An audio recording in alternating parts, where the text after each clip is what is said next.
นวดอ๋ออันนี้ไม่รู้แข็งไอ้ที่อยู่บนหลังปลาหมึกอ่ะลองดึงอ่ะ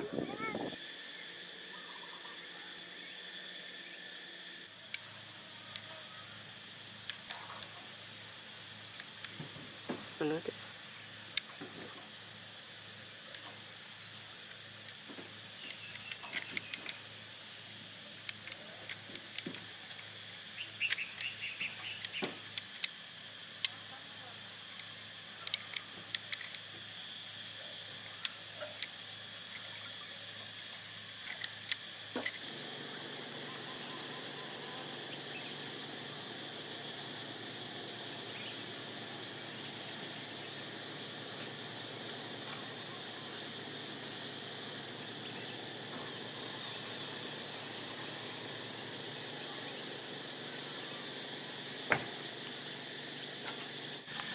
panas gitu loh nih panas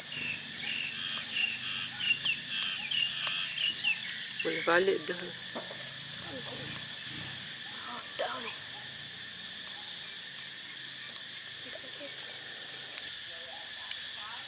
buka lah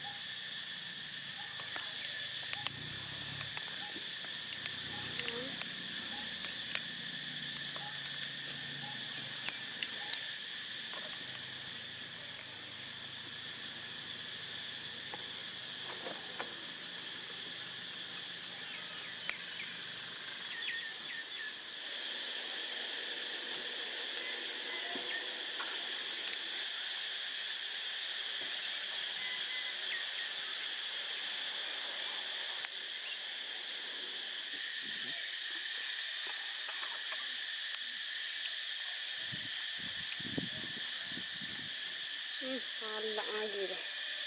udah lah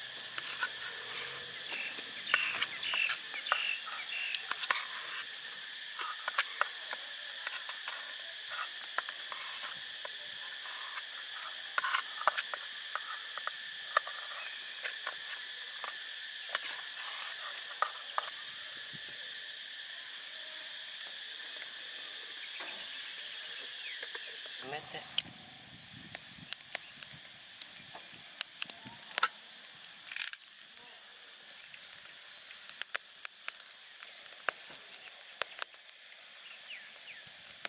thay họไปtuiเข้าตา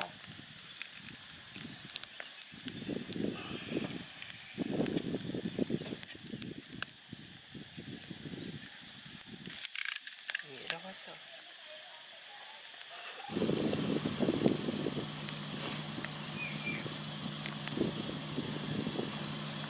ไม่ดีกันนะไม่ดี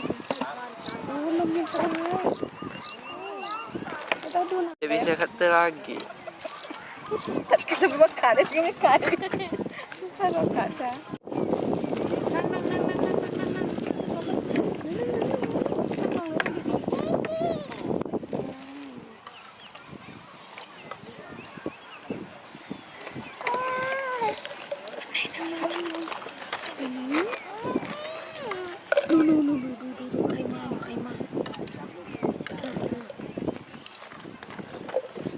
on deh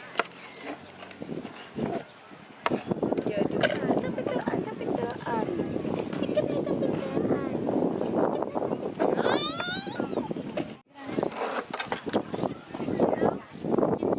này mà nè nè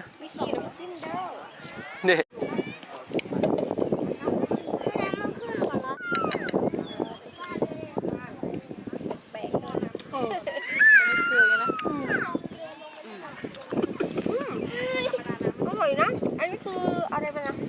มันแบบอ๋ออันนี้ไม่รู้แข็งไอ้ที่อยู่บนหลังปลาหมึกอ่ะลองดึงอ่ะ